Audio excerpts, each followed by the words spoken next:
match at 152 pounds, one of the state's outstanding wrestlers, John Crush of Overland, in blue. Right away, he has the pretty tough halfback from Cherry Creek State Championship 6A football team, MJ Torres, up in New York. This should be a great match, Michael. MJ Torres is an outstanding wrestler. John Crush is an outstanding wrestler, second in state last year. This should just be a real war. John Crush is a tremendous leg takedown. You will see him shoot for those legs. MJ countering very well. This is one of those moves again. Overland trying to move a wrestler up to try to gain points. Got another nose problem. Ready to go again? Torres looking to score low. Crush backing up. Torres. How good is Crush? Well, his opposing coach, Steve Foster, places him second best wrestler on any weight classification in the state of Colorado to Sean Hanlon of Thornton. I can't disagree with that. He very good on his feet, he's very strong, he's very quick, very difficult to take down. MJ Torres is an outstanding wrestler in his own right. I think he'll give John Crush all he wants. There's a great leg takedown. Crush very quick, but Torres back on his feet. No, almost wrapped the legs behind Crush's leg. 2 takedown for Crush, 1 escape for MJ. Greg Maestas doing a good job of picking the matches and matching his guys up. His team has won 3 in a row now to take a 20-11 team lead against Creek.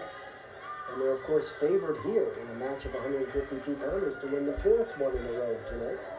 If Overland's going to win this dual meet, they have to have this match. They can't afford to lose this match. There you see the tremendous balance by Crush. He was almost taken down. I mean, he should have been taken. Any other wrestler would have been taken down in that situation. He has such great balance. He bridged and just threw MJ off. Tremendous strength. And there's the end of the first period. Would you say, Jack Conrad, they don't just have to win this match. Of course, with Crush in there, they're favored to win it. But they have to win it decisively, get more than just the 3 points on the decision. It looks to me like in the upper weights that Overland's is definitely a disadvantage. I think Creek has advantage going into the last 4 weights. I would say if John could get a pin here, that would really enhance their chances of winning. Spins away from the leg grab of Torres. I'm not so sure that Crush can pin Torres, though. Torres certainly looks strong. He looks like the bigger man. He's very strong. He's got a lot of pride. He knows what's at stake here. He knows they moved John Crush up to wrestle him for the specific purpose of gaining points, and that doesn't sit well with MJ, I'm sure. Another pivotal match. With Overland winning 3 in a row, MJ Torres looking for the upset. Crush has not lost very much in his wrestling career. I think, again, we're talking about a wrestler moving up in weight, changing levels of strength. I wonder if the strength factor is going to play a part in this match. If MJ may be a little stronger at this particular weight. We'll see. John Crush is a great takedown wrestler. He penetrates in on the legs very well. Let's see if he can accomplish that. Torres gets a leg behind and Crush scoots away over the line, and they'll start him again. Great move by both wrestlers. Torres close to a takedown. Crush reacts, gets off the mat.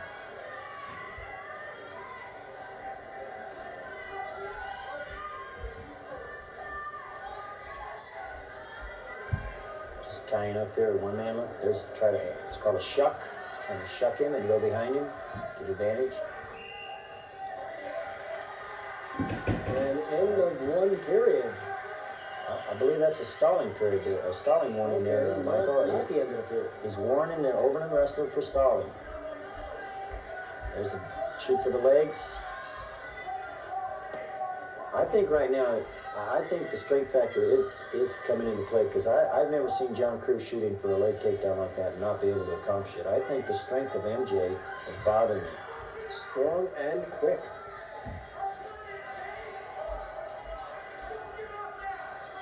maneuvering. Remember now, the Overland wrestler's been warned for stalling. That means he has an obligation. There's the end of the period.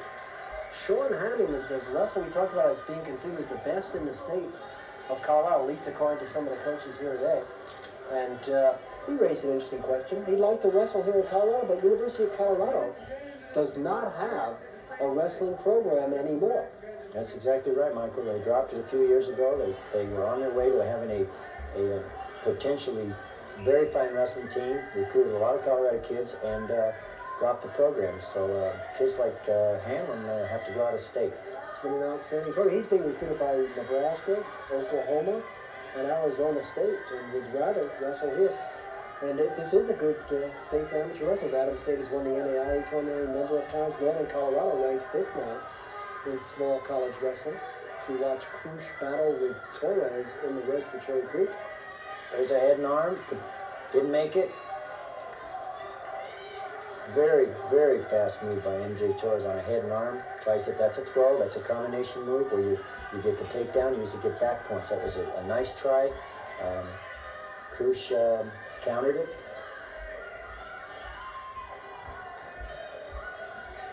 A lot of quickness in this match. Both these kids are very, very good takedown wrestlers.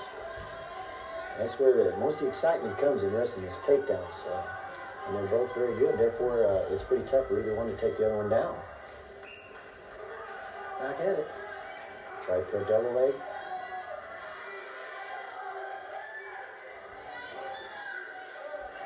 Overland in blue, Creek in red. Both these wrestlers are very popular with the fans. There's a point for Cherry Creek. Green stalling. That means that the Overland wrestler John Krush is not pushing the action. He's stalling. Cost him a point. Wrestlers with two different body types. Krush more compact, Torres longer and leaner.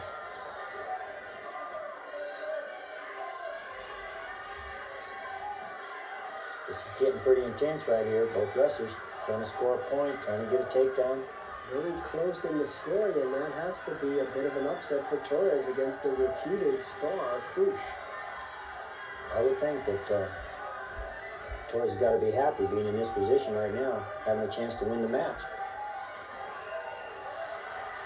There's another point. Another point. Now, if he gets another stalling, it's going to be 2 points, Michael. First time is 1 point, second time is 1 point, the third time is 2 points. So if Krush gets called for stalling again, it's going to cost him 2 points. His lead is Whitland.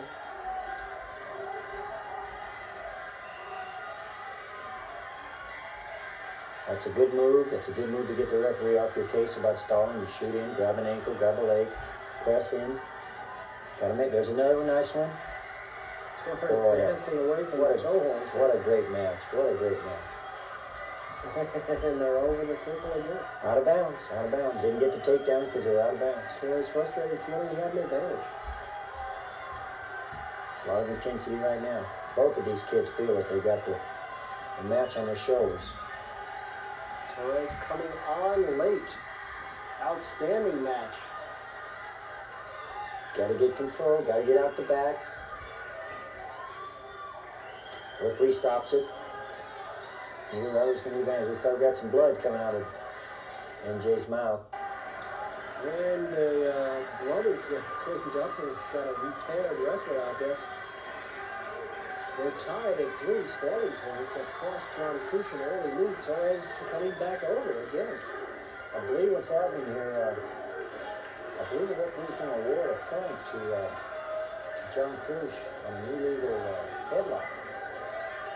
Scissor in the head, I believe. I believe Krush is going to get a point here, a penalty point. That's what's happening. I believe that the referee's going to say as he went off that Torres was carrying that, he was scissoring the head, and which is illegal, which I think they're giving a point to Krush, yeah. Right. That's what they're doing. Krush is ahead 4-3 now. I don't think Foster really agrees with that, but that's what they're doing. So John Krush is taking the lead back, 4-3. See Steve Foster and his assistant coach working with MJ Torres at the bottom of the screen. Don Sonnengrath, the referee, checks to see if he's okay, and we'll start again. Torres has got to score here. If he doesn't score, he's going to lose. Very quick move, but just as quick, grabbing Torres' leg is Krush. Sonnengrath. Referee doing a great job of controlling this match here. It's a pivotal match. Torres awfully tough against the state, against one of the best in the state.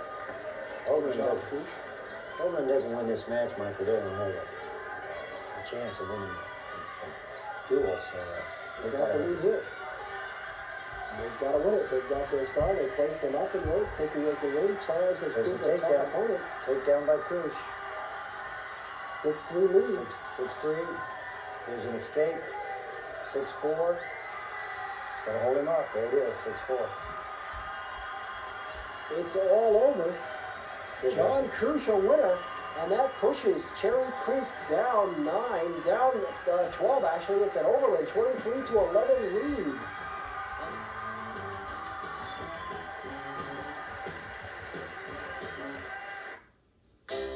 This is what Carl Howard wears when he works at IBM.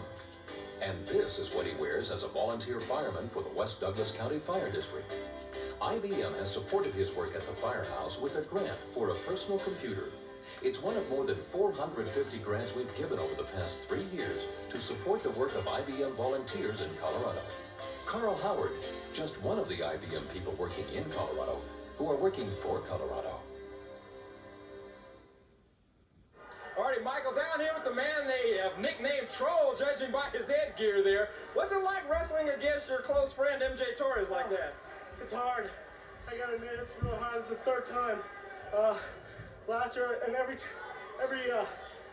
match has been within like 2 points or two, so it's really hard. So I'm really good friends with MJ. I like him a lot. And this season, you're keeping your undefeated streak alive. But what's it like when the guys in the crowd start to stomping and hollering your name and everything? It puts the pressure on, and I don't know, one thing I guess I'm good at is going under pressure. But I mean, all the sound gets in those headgear, and it echoes, and it really drives me crazy. And it's, I like the pressure. The pressure's great, it makes me wrestle better. All right, you're undefeated at this stage. You're looking towards state? Yeah, I'm looking to win my state title, finish the season undefeated. But anyway, I just gotta take one match at a time. It's one of those things. All righty. And also MJ Torres, his friend here. Step in here. What's it like wrestling against your close friend there? It's about the third time, and it just gets funner every time. Hey, your idea of fun, you're standing here sweating and bleeding, but it's fun. I could imagine, friendship and everything. But man, that was a close match. Is there anything you need to do to get over the top at the end? I don't know. I mean, it's been like this last 3 matches. Just gotta keep going, see what you can get. All right. Well, thank you both for stopping by. That was a good match. It was by far the best match of the evening. Take care, guys. And friendship notwithstanding there, the two good friends who've wrestled with each other a lot, and you see the results. Back over to you, Michael. Jimmy DePartney's hand being raised at 160 pounds. He has pinned Sean Faison at 3 minutes and 2 seconds, and now Overland's lead of 23-11 is just 23-17 heading into the pivotal 171-pound matchup where Barry Weldon in the red for Cherry Creek takes on Chad Putnam. And this is a key match. We saw a run of 4 straight as Overland's coach, using the choice of opponents, has manipulated 4 straight victories for the Trailblazers. Greg Maces, this is the match that Cherry Creek's coach, Steve Foster, had been trying to get. They had the second wrestler in on this one, and were able to get Weldon in with Putnam. He pinned Putnam against Arvada West. That's exactly right, Michael. What Overland would like to have done is to move Putnam up a weight to wrestle Sinnert, and possibly Putnam could have won there and maybe balance some points out. But the way it looks now, that because Cherry Creek won the flip at the beginning of the match, they got their, at this particular weight, Overland had to send their wrestler out first. And it looks like it's going to be a key thing in the match because Putnam did not get to move up a weight, and Weldon's going to get a wrestling. Creek coming out second in the odd matches. We're in match number 11. Creek down 6. Would love to see a pin of Weldon pinning Putnam just the way he did in the Arvada West Invitational. So let me finish up on that a little bit. If Putman would have moved up a weight, Weldon would have moved up too. So what would have happened is they'd have been wrestling each other, but at a different weight. So because Overland had to send him out first, then Weldon came out at his regular weight. So it might be a big factor in who's going to win this match. Yes, they figured for Overland, Mason's figured Putnam's got his best shot at his normal 171 rather than face Weldon at 189. Weldon is a returning state champion. Excellent wrestler. I think he's been beat one time this year, and that was by Hamlin from Thornton, when Hamlin was up at 171s. So Weldon is going to be pretty tough to beat at this weight. Overland hanging on to a 6-point lead here. Putnam escaping the reaches for his legs.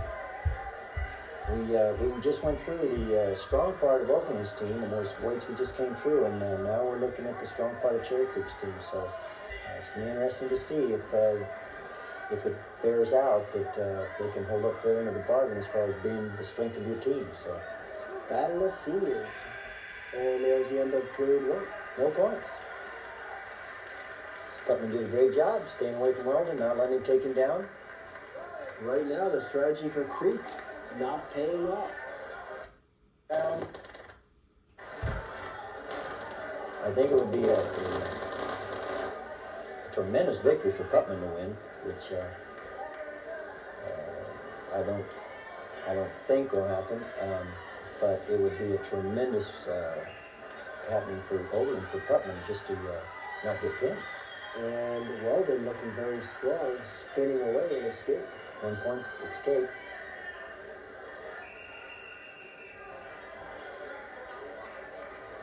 Weldon a lot shorter than Putnam. Really compact, isn't he? Mm-hmm. I wonder how come he never played football. That is interesting.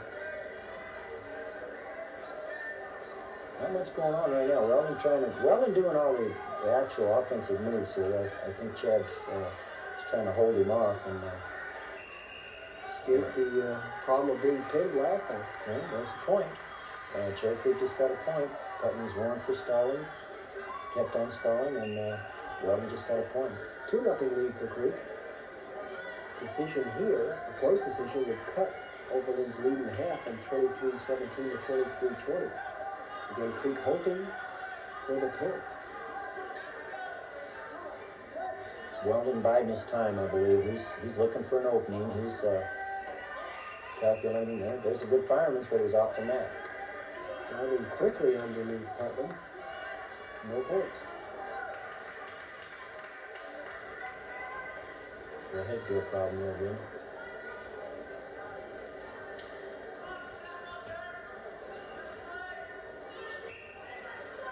Let's see if Putnam gets some offense going, right? You know, you got to have offense to win. You got to go out there and you got to wrestle with offense. And sometimes you're intimidated by the other guy, like him being a state champion or whatever. But you've got to go out and wrestle offensively, right? I'm not seeing that much out of Putnam. Well, there's a good fireman's to a combination to back points. Didn't give him the back points. Didn't hold him long enough. Talking about the great job that Mace has done here at Overland High School. Had 8 qualifiers for state last year. I think that's an Overland High School record. Yeah, I believe the programs have become equal, and I think you'll see these kind of matches every year from now on. There's another starting point. Weldon in the red, building the lead, but hardly dominating Putnam the way he did last time they met. Putnam has got to get off his stomach. As long as you lay in your stomach, you're going to get turned over again. You cannot wrestle from the bottom on your stomach. You've got to get up to your base. And there's the end of the period. Weldon in control, in the lead. Pitching the shutout. And one thing that cannot let happen here is he has got to get out from the bottom because he's in a bad position to start with being on the bottom. If he lets Weldon break him down and turn him over, he's got to move off the bottom. He's got to get out of it.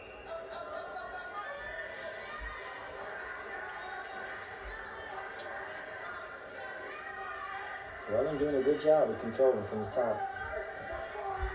Keeping pressure on the hips, keep them flattened out.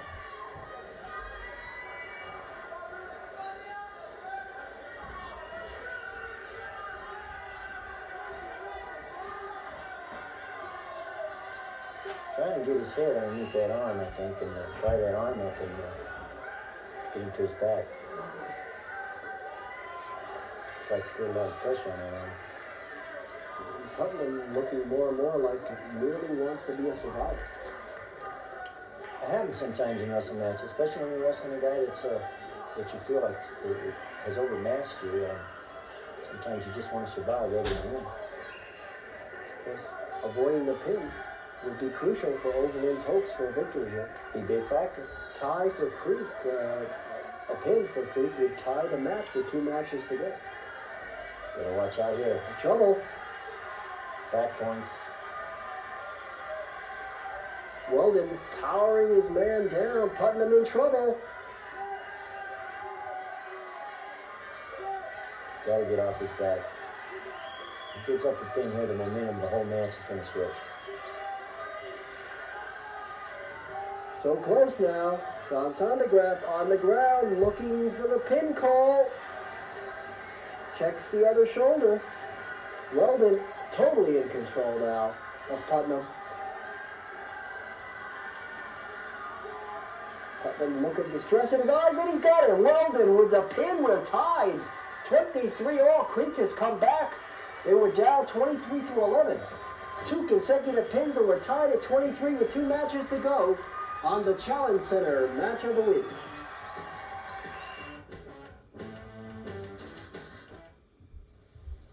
Aurora sports fans know that each week, the Aurora Sentinel newspaper covers Aurora high school sports like nobody else.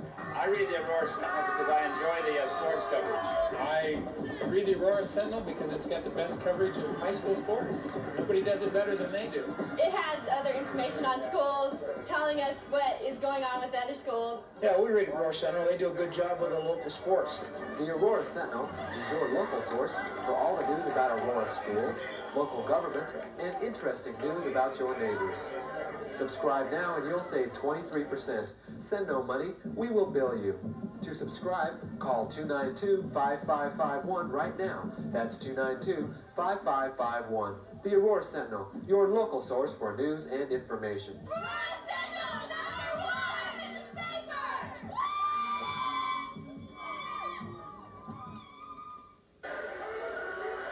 All right, at 189, Jeff Sainer, the replacement, a good tennis player, scored a 3-2 decision over Dennis Terrell, and that gave Cherry Creek the 26-23 lead now.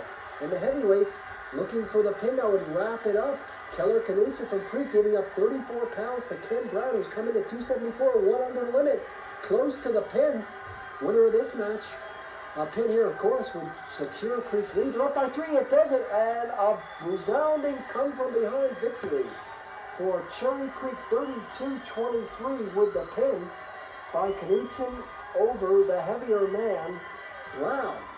We'll be back, Jack Conrad and Michael Clark, myself, to wrap this one up in a Challenge Center Match of the Week right after this.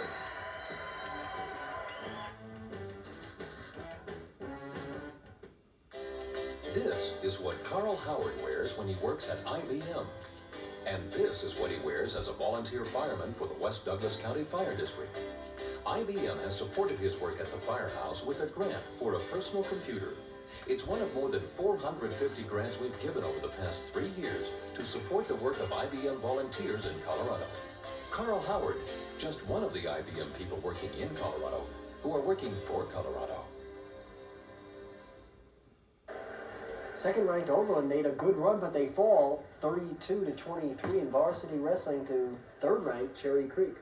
Saw a good match tonight, Michael. We watched the coaches do some maneuvering in the middleweights, trying to gain an advantage. Overland tried to maneuver the middleweights. We saw the Cherry Creek coaches maneuver at the lower weights at 71s with Weldon and Putman. It paid off for them. We saw some great kids. I think both these teams will do well in the state. Okay, a great run at the end. Cherry Creek defeats Overland on the Challenge Center Game of the Week. For Director Randy Simpson, Jack Conrad, I'm Michael Clark saying see you real soon.